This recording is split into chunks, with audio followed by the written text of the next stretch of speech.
Assalamualaikum warahmatullahi wabarakatuh. Jumpa lagi dengan pembelajaran bahasa Indonesia.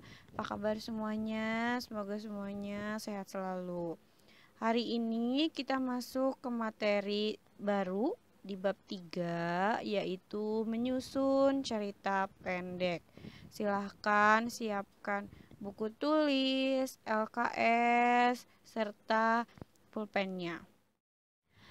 Sebelum kalian menyusun cerita pendek, kalian harus tahu dulu apa ya itu yang dimaksud dengan cerita pendek. Cerita pendek sering disebut cerpen. Cerita pendek atau cerpen ini cenderung singkat, padat, dan langsung pada tujuannya dibandingkan karya-karya fiksi lain seperti novel. Cerpen berisi kehidupan ataupun kisah kehidupan yang diceritakan secara ringkas, singkat, yang berfokus pada suatu tokoh saja. Jadi, cerita pendek itu nama gaulnya atau lebih dikenal dengan cerpen. Dia lebih singkat daripada novel. Biasanya cerpen itu hanya 1 atau 2 lembar. Kalau novel kan halamannya lebih banyak ya, Nak. Paham ya apa yang dimaksud dengan cerpen? Pada pembelajaran ini, kalian akan diajak untuk mengidentifikasi cerpen. Langkah pertama untuk mengidentifikasi cerpen adalah mengenal dan memahami cerpen terlebih dahulu. Nah, kita akan mengenal apa sih yang dimaksud dengan teks cerita pendek. Seperti tadi yang sudah Ibu sampaikan, cerita pendek itu adalah sebuah cerita yang melukiskan suatu kejadian yang terjadi dalam kehidupan manusia secara ringkas dan jelas. Cerpen biasanya banyak kalian temui di majalah, tabloid, atau surat kabar. Setelah membaca cerpen, kalian bisa menemukan hal menarik yang membuat kalian terkesan. Hal menarik tersebut dapat berupa nilai yang bermanfaat bagi kalian. Nah, ini ada ciri-ciri cerita pendek. Jadi cerpen ada ciri-cirinya. Yang pertama, tulisan singkat, padat, dan jelas. Seperti tadi yang Ibu bilang ya, biasanya hanya 1 atau 2 halaman.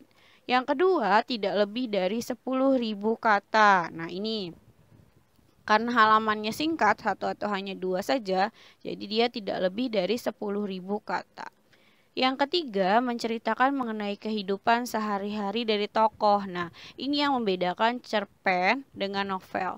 Kalau cerpen itu menceritakan satu kejadian saja, menceritakan kesehariannya aja. Misalnya, si tokoh A pergi ke sekolah sampai pulang sekolah, sudah selesai. Tapi kalau novel, cerita dari si tokoh A dari kecil, dari hidup baru lahir, terus sekolah SD, TK, SMP, SMA. Nah, itu disebutnya novel, beda sama cerpen.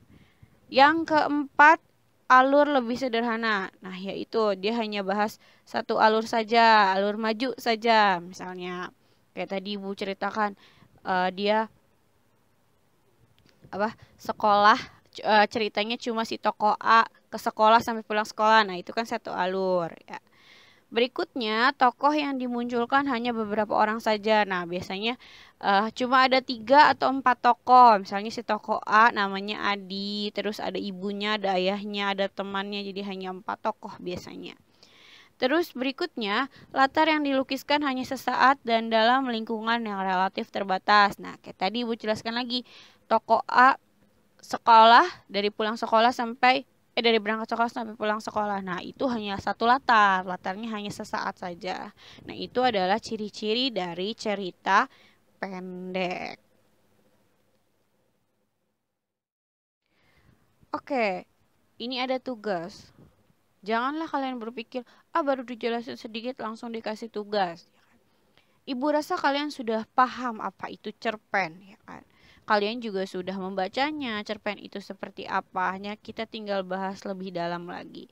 Sebelum kita bahas lebih dalam, sebelum kita mengidentifikasi cerpen itu lebih dalam, Ibu memberikan tugas kalian hanya satu, yaitu membaca cerpen yang berjudul Pohon Keramat, karyanya Yus R. Ismail.